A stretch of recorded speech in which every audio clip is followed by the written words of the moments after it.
This is admittedly a little story. Part of my process for making these videos is that I read a lot of news and research and stuff, and maybe like 75% of what I look into ends up not making it into any videos.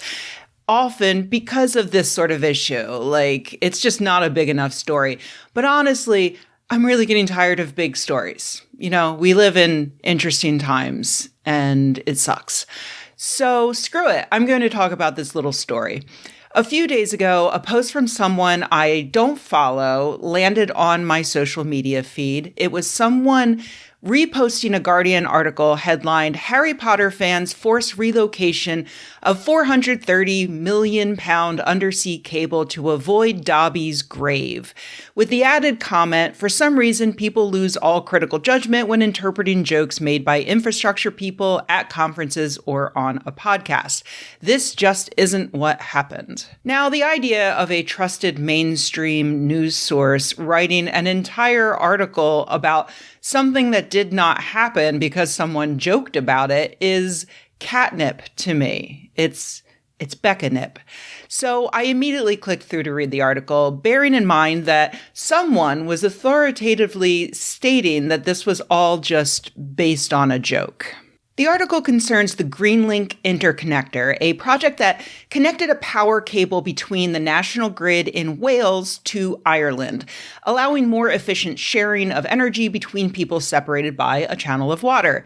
The story goes that Simon Lulham, who was in charge of the project as the head of the contractor, Etia Energy, was on BBC Wales explaining the proposed layout, which on the Welsh side would go through Freshwater West Beach in Pembrokeshire. When the camera panned over the area he was talking about, careful viewers noted that the cable would, in fact, travel straight through Dobby's grave. Now, spoiler alert for a 15-year-old children's movie, apparently in Harry Potter and the Deathly Hallows, a disgusting homunculus named Dobby dies and is laid to rest on a beach in Cornwall. Now, Cornwall is not in Wales, but thanks to a little Hollywood magic, or Welsh magic, Pembrokeshire stood in for it. So, as Lulham related on the Energy Revolution podcast, Harry Potter fans who saw his interview on the BBC petitioned him and his company to please change the location of the cable to avoid the weird dead Muppets' final imaginary resting place. And they did. And that's how Harry Potter fans forced the relocation of a 430 million pound undersea cable. Because mainstream journalists would die rather than link to a podcast episode, I had to search for the Energy Revolution podcast, which I had never heard before, but luckily it was the most recent episode, so pretty easy to find. I'll start with the important news after listening to this. It wasn't a joke. I don't know why that guy on Blue Sky said it was, and I don't know why hundreds of people liked and reposted him. Energy Revolution is hosted by Suleiman Ilyas Jarrett, which I've probably butchered. I'm sorry. He's a former government advisor at the UK Department for Energy and number 10 Downing Street and a policy fellow at the University of Cambridge Centre for Science and Policy. And Simon Lulham is, in fact, the founder and CEO of Etia Energy, which was in charge of this project. These are both serious guys who know what they're doing, and they don't come across as being prone to just making shit up. That said, maybe Lulham did make that story up as a way to, attract a bunch of good PR for his energy infrastructure company that is already doing important multi-million pound government projects. But yeah, he might just be a weird fabulist who likes attention. So I started going down a rabbit hole where I was trying to find his original BBC interview, but I had VPN problems. I was only able to find the written article about it from 2018, which does quote Lulham and explains the project.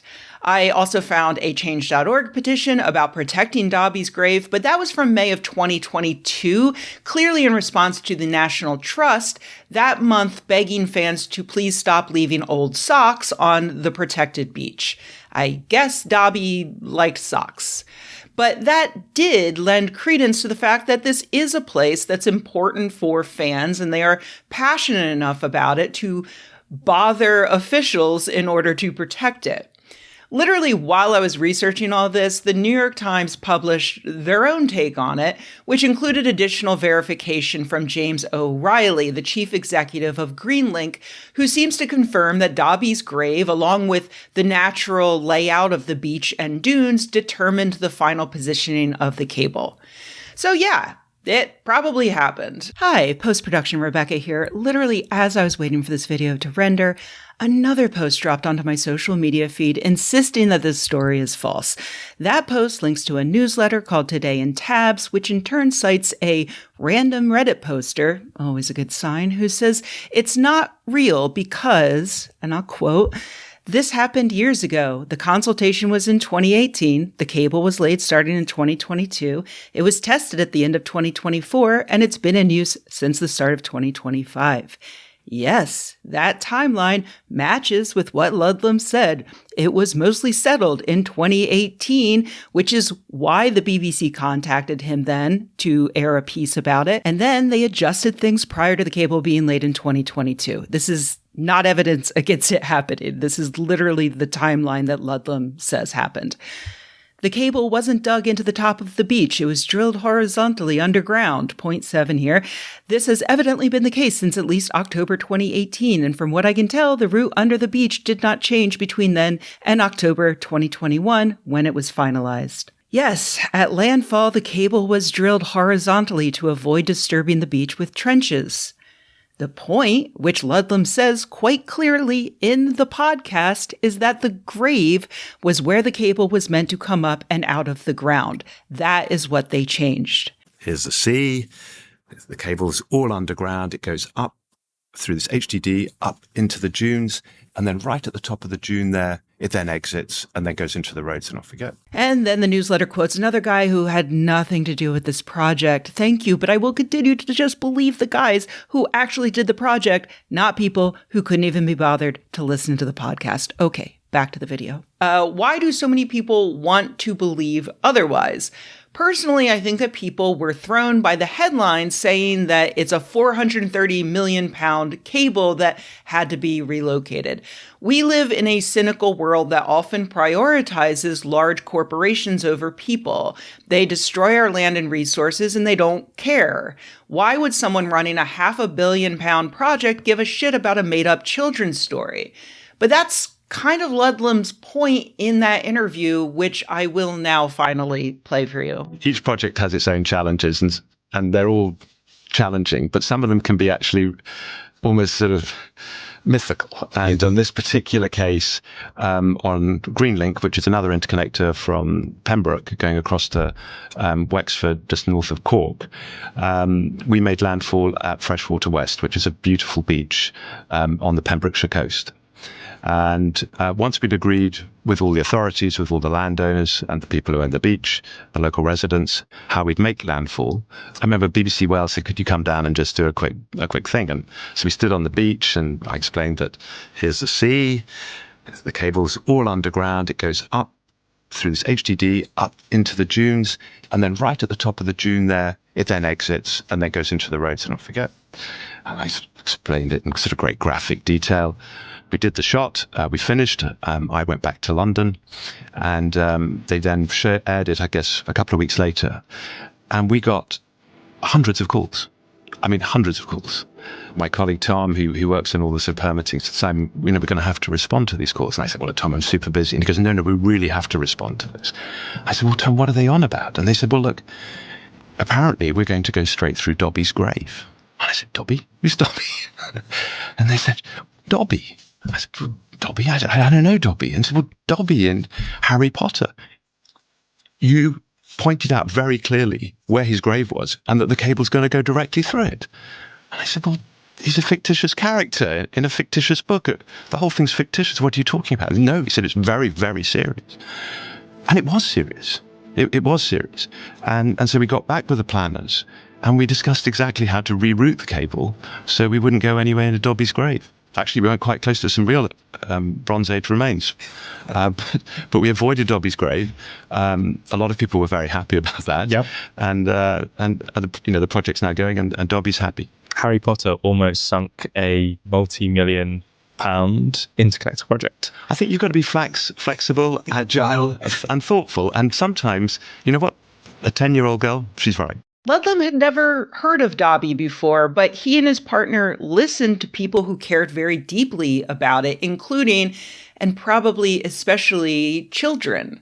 They were already routing around Bronze Age artifacts, which another group of people care deeply about, but let's be honest, probably aren't as important as making sure people have affordable and sustainable energy, right? Especially from the perspective of the people installing the energy cable. So why not take an extra few days to also consider the feelings of a 10-year-old girl? If all it means isn't like a huge relocation project, it's just moving the cable like 10 feet to the side. I think I've made it very clear I could not give two shits about Dobby or Harry Potter. Those books were published after I was already an adult, and I don't read books for kids. I'm not saying that's bad. I like stuff made for kids.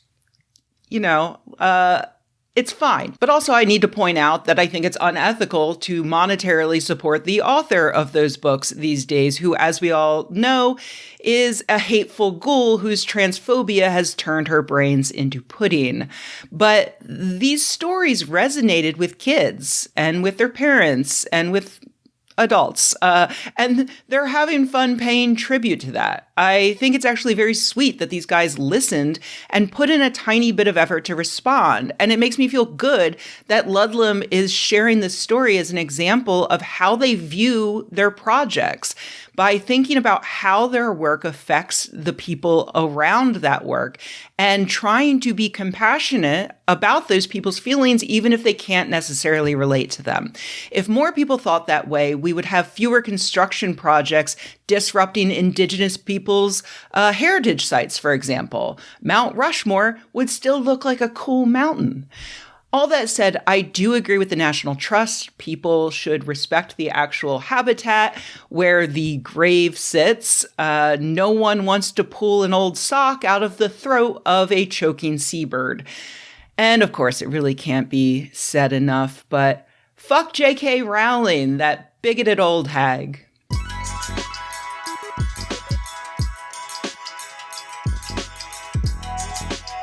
Hey everybody, thanks for watching. If you enjoyed this video, please give it a like. If you loved the video, please subscribe. And if you think the world could use more videos like this and you happen to have a few bucks laying around, head to patreon.com/Rebecca and join an awesome community of nerds like the people whose names you see on the screen right now. Thanks.